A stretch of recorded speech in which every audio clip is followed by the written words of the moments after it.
नमस्कार बच्चों। ये जो संक्रमण तत्व की जो ऑक्सीकरण अवस्था है बच्चे, यह भी उनके डी कक्षक उपस्थित होने के कारण ही ऑक्सीकरण अवस्था जो है संक्रमण तत्वों की भिन्न भिन्न होती है।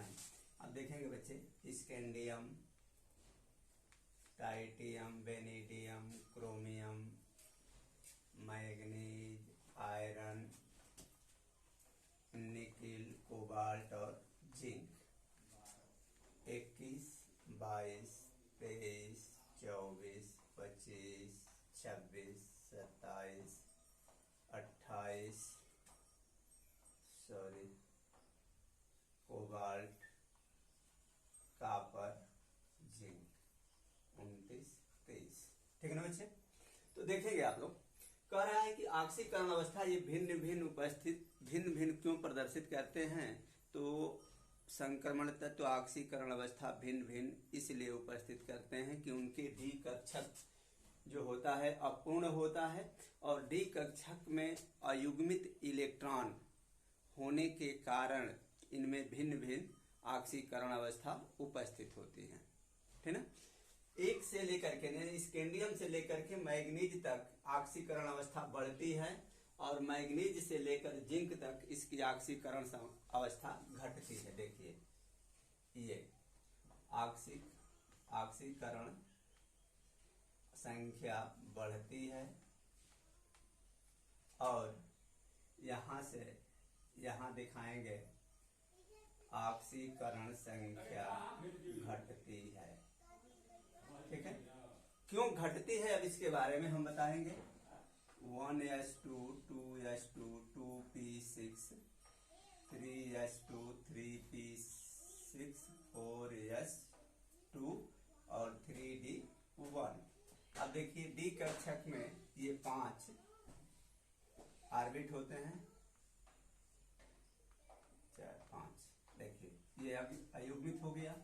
फिर इसका जब 22 का करेंगे तो यहाँ 2 हो गया, अयुग्मित बढ़ रहा है, इसलिए यह 2 ऑक्सीकरण संख्या प्रदर्शित करता है। स्कैंडियम यह 2 प्लस और 3 प्रदर्शित करता है, यह 3 और 4, यह 3 और 5, यह 3 और 7 तक, यानी इसकी ऑक्सीकरण अवस्था जो होती है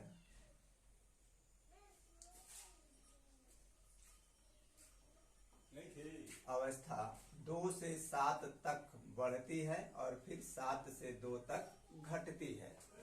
तो ये देखिए, अब बढ़ रहा है ना, तो जो बढ़ेगा, अब ये आएगा क्रोमियम, वेनेडियम का यहाँ 3 हो जाएगा, तो ऑक्सीकरण 3 और 4 क्यों दर्शाया जा रहा है बच्चे, अब इसको समझ लीजिए। ये 4s जो है, 4s, इसका एक इलेक्ट्रॉन जो है यहां से हमेशा आकर के आगे की तरफ बढ़ता जाएगा। स्कैंडियम का 2 इसलिए होता है कि होता तो एक है। अब इसको समझ लीजिए, स्कैंडियम से समझा रहे हैं। स्कैंडियम का डी कक्षक में एक इलेक्ट्रॉन है और इन दोनों कक्षक में यानी 3d और 4s में ऊर्जा स्तर जो होती है वो बराबर होती है। बराबर होने के कारण इसका एक इलेक्ट्रॉन आकर के इसमें भर जाता है, इसलिए इसकी ऑक्सीकरण संख्या कितनी हो गई, 2। जब इसका 2 होता है तो एक फिर आकर के यहाँ भर जाता है, तो 3, यानी 2 भी हो सकता है, 3 भी हो सकता है। इसी तरह से बढ़ता जाता है। अंत में जब मैग्नीज का आता है तो 5 होता है ये, ठीक ना, 5 भर जाता है और एक यह, और जो एक और होता है जो ये इलेक्ट्रॉन, ये बाहर जाकर के अगले कोष में भर जाता है। तो देख लो बच्चे, 1 2 3 4 5 6 7 हो गया। इसलिए मैग्नीज जो है 2 से लेकर के 7 तक ऑक्सीकरण अवस्था प्रदर्शित करता है। इसके बाद से जब आगे बढ़ते हैं, आयरन की संख्या घटना शुरू हो जाएगी। अब इस पे 6 हो जाएगा, तो जब 6 हो जाएगा तो एक यहाँ भरेगा, है ना, एक यहाँ भरेगा। तो इसलिए आयरन की जो है यह 2 से 5 तक होगा, इसका 2 से 4, इसका 2 से 3, इसका 2 और इसका 0 ऑक्सीकरण संख्या हो जाएगी। ठीक है?